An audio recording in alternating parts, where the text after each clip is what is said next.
Take a deep breath a few more times, and the balloon is ready.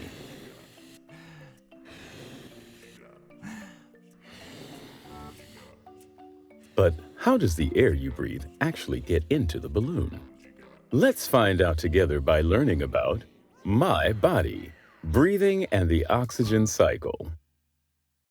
Breathing works without you having to think about it. We call this a reflex. The blinking of your eye or your heartbeat are also reflexes. The reflex of breathing is especially handy while you're asleep. But unlike your heartbeat, you can intentionally control your breathing and hold your breath. This is useful when diving or if someone passes gas. Now, let's take a look at exactly how breathing works in the body.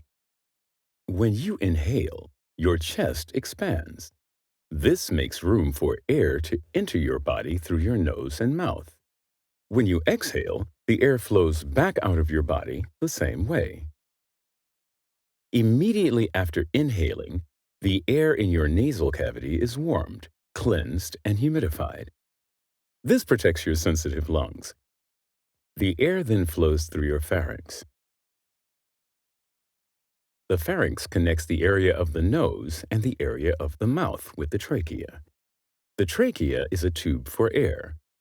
It feels very hard and wavy on the outside. Press pause and feel your trachea for a moment.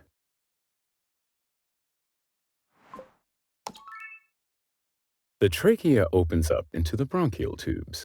The bronchial tubes carry the air further into the lungs. Like the roots of a tree, the bronchial tubes continue to divide. At the end, they are as thin as a hair.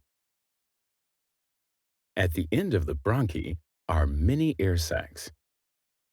Like grapes, they hang from the ends of the bronchial tubes. There is something especially important happening here, and we're going to take a close look at it now. The oxygen in the air can get into the blood in our veins via the walls of the air sacs.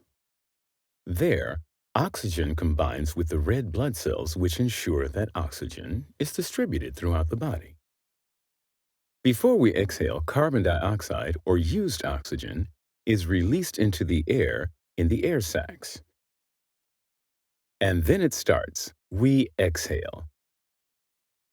The air with the carbon dioxide flows through the bronchial tubes and the trachea through the pharynx and comes out of the body again through the mouth or nose. And then everything starts all over again. Breathing is similar to the heartbeat. The more you exert yourself, the more frequently and deeply you have to breathe in and out. This is because your body uses more oxygen during exercise. So you breathe in more and exhale more carbon dioxide. Let's briefly summarize.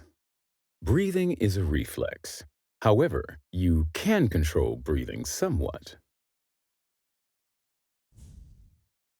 Air enters the body through the nose and mouth, through the pharynx and the trachea, and then through the bronchial tubes into the lungs and up to the air sacs in the lungs.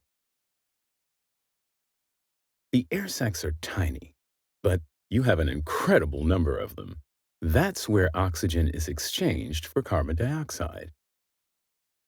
So, where's the balloon? Oh, the balloon is out of control.